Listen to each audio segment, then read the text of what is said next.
Ezra Hollow had ruled the undead for centuries without fear, mercy, or hesitation, but standing beneath Christmas lights with a human woman on his arm, he realized too late that love might be the one thing powerful enough to destroy a vampire king.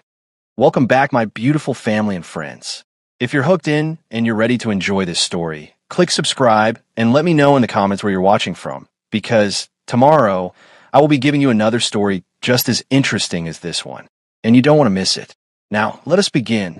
No one in Hollow City had ever seen Ezra Hollow panic. Not when rival covens tried to overthrow him from beneath the subway tunnels. Not when a human journalist accidentally uncovered the existence of the underground vampire council and vanished before sunrise. Not even when the moon fractured the stained glass window of St. Maro's Cathedral during the blood eclipse, showering ancient stone with crimson light and prophecy. Ezra Hollow had stood through all of it with the same calm expression, detached, unreadable, eternal. But 2 weeks before Christmas, panic found him. It arrived quietly, disguised as an invitation embossed in gold foil and sealed with the sigil of the Immortal Council. It waited patiently on the obsidian desk of his penthouse office, nestled between quarterly earnings reports and blood donation contracts. It didn't hiss or glow or threaten. It didn't need to. Ezra already knew what it said. He still didn't open it for 3 hours. HolloCorp Tower loomed over downtown Chicago like a blade of black glass piercing the winter sky. 57 floors of wealth, power, and carefully curated secrecy. From the top floor, Ezra watched snow drift lazily over Michigan Avenue, watched humans hurry along sidewalks clutching coffee cups and shopping bags, blissfully unaware that the most powerful vampire in North America was currently avoiding a piece of mail. His assistant, Lenore, a witch bound by contract and sarcasm, cleared her throat. "You've been glaring at that envelope like it personally offended you," she said, leaning against the doorway with her tablet tucked under one arm. "Either open it or throw it into the sun. The suspense is making my skin itch." Ezra didn't look away from the window. "It's from the council." Lenore snorted. "Everything is from the council. They send more mail than my mother. This is different." She raised an eyebrow. "They finally threatening a coup again?" "No." "Blood tax increase?" "No." She straightened. "Don't tell me it's the gala." Ezra sighed. There it was. The problem spoken aloud. The annual Immortal Christmas Gala. A tradition older than most countries, disguised as a celebration but sharpened into a test. Kings, queens, alphas, and elders gathered under crystal chandeliers and enchanted mistletoe, pretending to toast peace while quietly measuring one another's strength.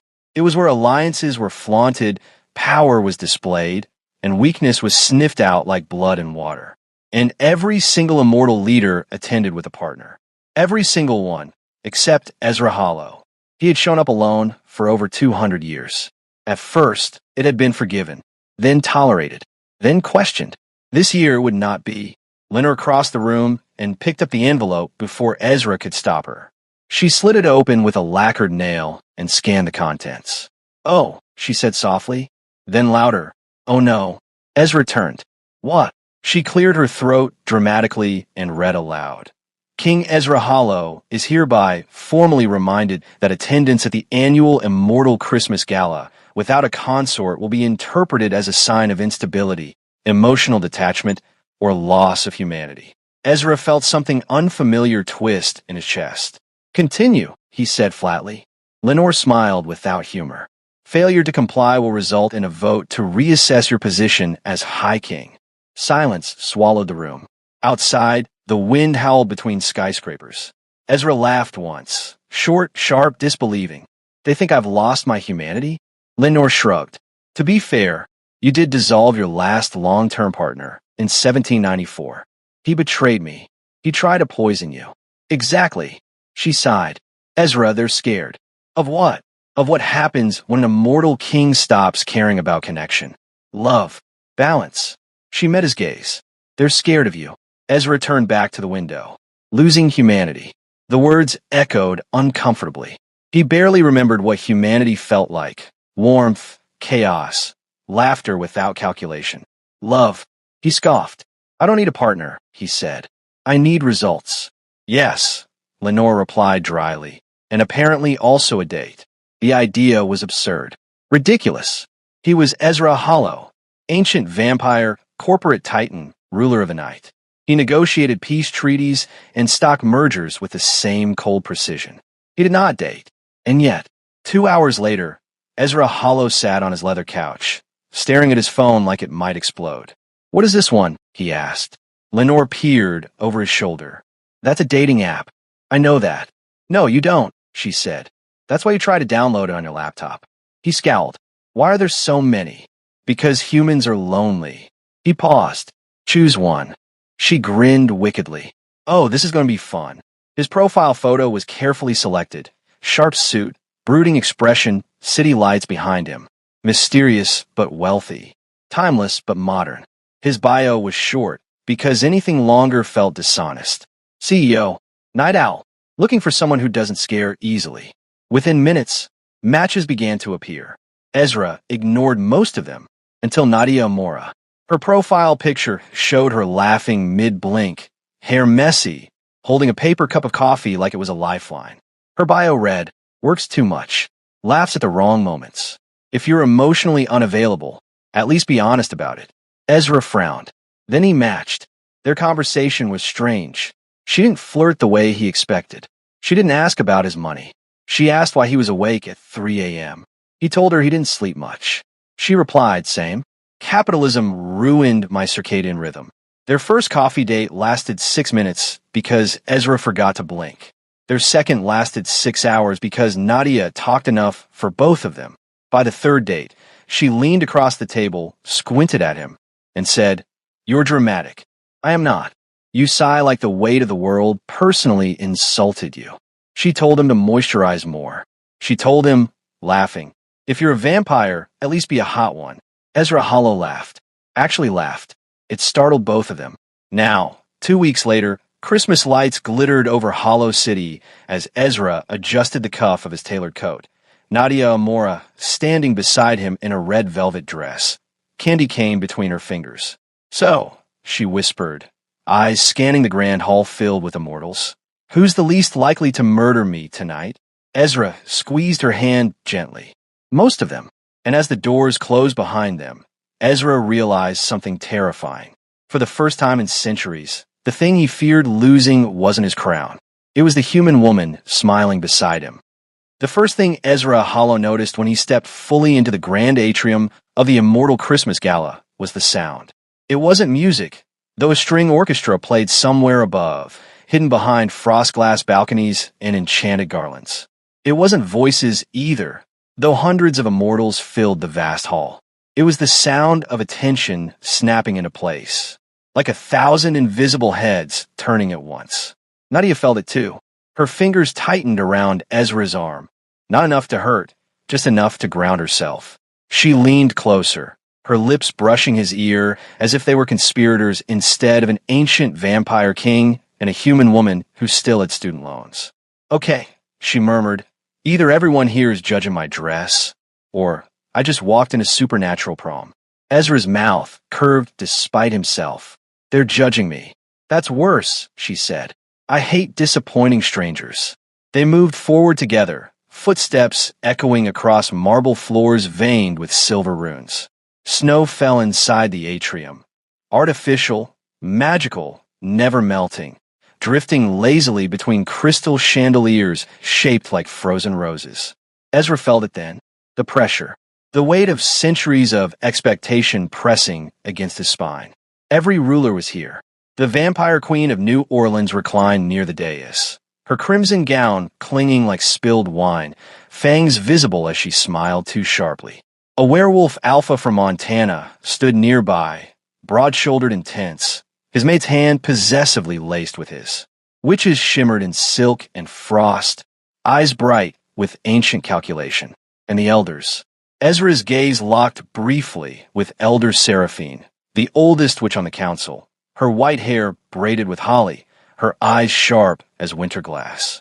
Her gaze slid to Nadia, paused, hardened. Ezra felt Nadia inhale. "Well," Nadia whispered, "she looks like she bakes cookies with curses in them." "That's accurate," Ezra said calmly. A hush rippled outward as they approached the center of the room. Whispers followed like a cold breeze. A human. Is he mad? He brought a mortal. Nadia lifted her chin. If there was one thing she refused to do, it was look small. Ezra noticed. Of course he did. He noticed everything about her. The way her shoulders squared, the way her heartbeat quickened but didn't falter, the way her eyes darted with curiosity instead of fear. He had faced armies with less composure. Relax, he murmured. No one will touch you. She glanced up at him. That's comforting. Slightly ominous. But comforting. They were intercepted halfway to the dais. Queen Marceline of New Orleans glided toward them, her movements fluid and predatory. She looked Ezra up and down with exaggerated leisure before her gaze settled on Nadia. Well, Marceline drawled. This is unexpected. Ezra inclined his head politely. Queen Marceline, you look radiant. I always do. Her smile sharpened. And you are. Nadia, she said before Ezra could speak. Human. Alive. Festive. Marceline laughed softly. Bold. I get that a lot. Marceline's gaze flicked back to Ezra. You bring a human into a room full of creatures who feed on blood and power. Ezra. That's either bravery or recklessness. Ezra's voice was even. She's my guest. Nadia tilted her head. And I'm not on the menu. For a heartbeat, the queen stared. Then she laughed, genuine, ringing. Oh, I like her. Ezra felt something loosen in his chest. They moved on, conversations resuming behind them. Louder now, charged with curiosity. Nadia's questions came rapid fire as they walked. Okay, point out who's least friendly, who's pretending to be friendly, and who's secretly plotting a coup. Ezra gestured subtly. That one, and everyone. Got it. They reached the long banquet tables draped in silver and evergreen. Nadia's eyes widened at the spread. Is that blood orange cake? Yes. She grabbed a plate without hesitation. Ezra stiffened instinctively.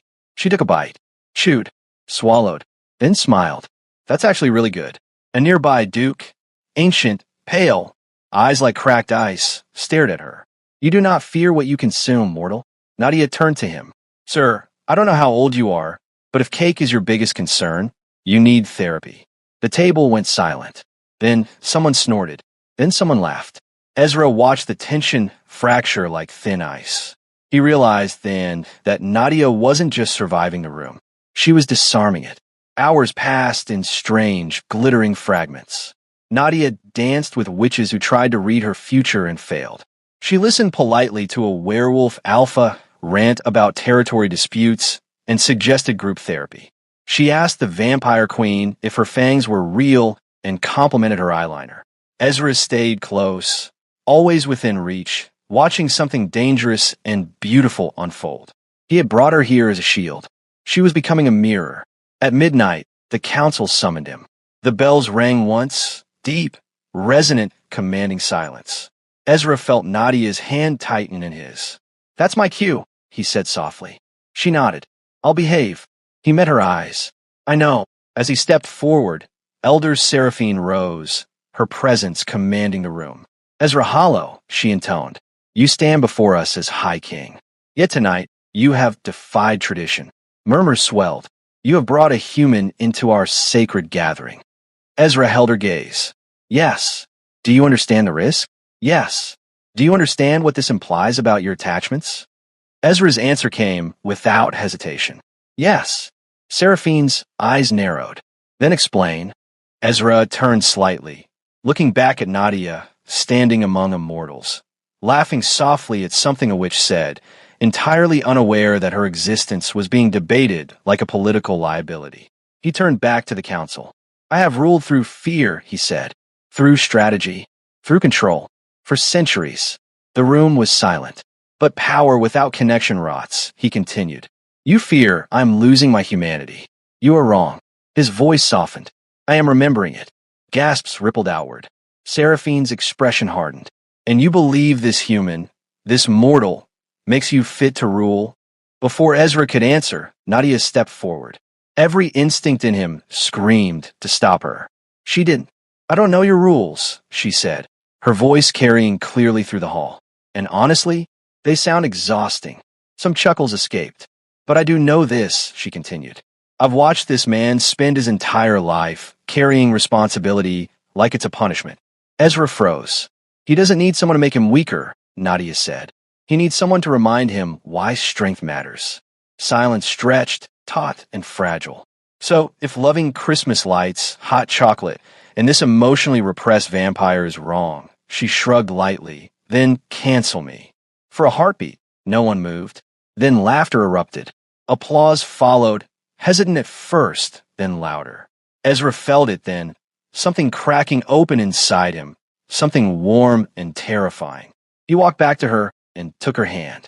And in that moment, standing beneath falling snow and watching ancient enemies reconsider their certainties, a question hovered in the air, not just for the council, but for anyone watching this unfold.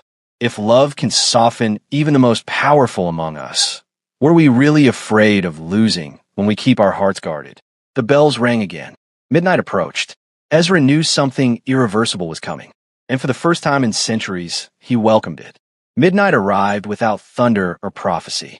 It came softly, carried on the slow chiming of crystal bells and the hush that followed them, the kind of silence that pressed against the chest and demanded attention. Snow continued to fall inside the grand atrium, each flake catching light like a hell breath. Ezra Hollow felt the moment settle into his bones. For centuries, midnight had meant power to him. Rituals, blood oaths, coronations, executions. It had never meant possibility. Tonight it did. Nadia stood beside him, her hand still in his, her pulse steady now, no longer racing. She looked around the room with open curiosity, as if this weren't the most dangerous gathering of immortals on the continent, but simply a strange, beautiful party full of people who needed better snacks and worse secrets. "You okay?" she whispered. Ezra nodded. "I am now." The elders had retreated to the raised dais, conferring in low, sharp murmurs. Elder Seraphine stood at the center, her expression unreadable, fingers resting lightly on a staff carved from ancient yew. Power radiated from her, not loud, but absolute. Around the room, conversations had shifted. No longer were they about Ezra's defiance alone, but about Nadia, about the human who had spoken without fear, about the king who had not silenced her. Ezra felt eyes on him from every direction. He had expected resistance, political maneuvering, threats disguised as tradition. What he hadn't expected was hope. Queen Marceline approached again, this time alone. She studied Nadia with something like respect. "You realize," she said lightly, "that you've ruined centuries of precedent." Nadia smiled. "I do that a lot." Marceline's gaze flicked to Ezra. "Be careful, Hollow. Humans have a way of changing things they touch." Ezra met her stare. "So do I." The queen inclined her head, conceding the point, and drifted away. Nadia exhaled. "Is everyone here this intense? Or is it just a holiday thing?" Ezra huffed softly. "You're handling this remarkably well." She shrugged. "I once survived Black Friday at a mall in New Jersey. This is fine." A ripple of laughter escaped him before he could stop it. Then the bells rang again. Once, the elders rose. Elder Seraphine stepped forward, her voice carrying effortlessly across the hall. "Ezra Hollow," she said, "step forward with your consort." Ezra stiffened. Consort. The word carried weight. Legitimacy. Expectation. He felt Nadia glance up at him, questioning but calm. He squeezed her hand. "Stay close." They walked together to the center of the atrium, every step echoing like a heartbeat. The snow seemed to slow around them, magic responding to the tension, the uncertainty. Seraphine's gaze settled on Nadia. "You are human," she said, not accusing, simply stating fact. "Yes," Nadia replied. "Last I checked, you are aware of the danger you stand in." Nadia considered this. "I'm aware of the danger of loving anyone powerful," she said. "Immortal or not." A murmur swept the room. Seraphine turned to Ezra. "And you," she said, "are aware of what it means to bring a mortal so close to the crown." "Yes." "Loss," Seraphine said quietly. "Grief." "Weakness." Ezra did not flinch. "Connection," he replied. "Perspective." "Choice." The elder studied him for a long moment. Then she lifted her staff and struck it once against the marble floor. The sound rang like a verdict. "For centuries," Seraphine said, We have ruled through separation. Immortal from mortal. Power from feeling. Control from chaos. Her gaze swept the room. And yet, our world fractures. Our alliances thin. Our wars repeat. She looked back at Ezra. Perhaps the flaw is not emotion, but our refusal to face it. Ezra felt Nadia's fingers tighten around his. Seraphine raised her chin. The council will vote. The room held its breath. One by one, hands lifted. Witches, vampires, werewolves, some hesitant, some resolute. Ezra counted without meaning to. When the final hand rose, the decision was clear. Seraphine nodded once. The council recognizes Ezra Hollow as High King, with his chosen consort. Gasps erupted. Nadia blinked. Wait, consort. Ezra turned to her, startled, then smiled, slow, genuine, undone. If you'll have me, he said softly. Her laugh came out breathless. You really don't do things halfway, do you? Before she could say more, the magic surged. Ancient, bright, and undeniable. The runes in the marble flared to life, light threading through the room like living veins. The snow froze midair, suspended in a glittering dome above them. Ezra felt it then, the pull, the bond forming, not bloodbound, not forced but chosen. Nadia gasped, her free hand pressing to her chest. Ezra, she whispered. He steadied her, panic slicing through his calm. Talk to me. I can feel you, she said, wonder overtaking fear. Not in my head, just here. He swallowed. It's a recognition bond. It doesn't change you. It only acknowledges. She met his eyes. That I matter to you. Yes. The light dimmed. The snow fell again.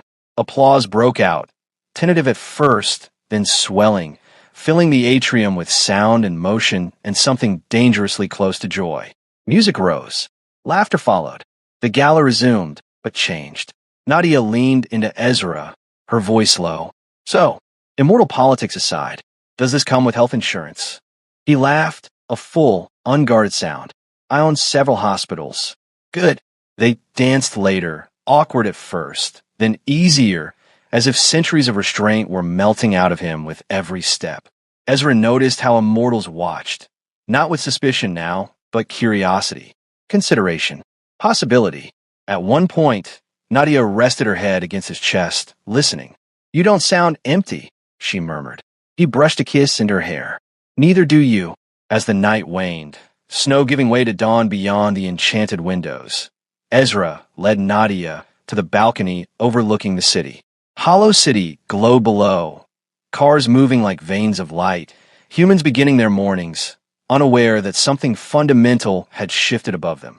I should be terrified, Nadia said quietly. My life just changed forever. Ezra studied her profile, the strength there, the warmth. Are you? She smiled. No, I feel chosen. He bowed then.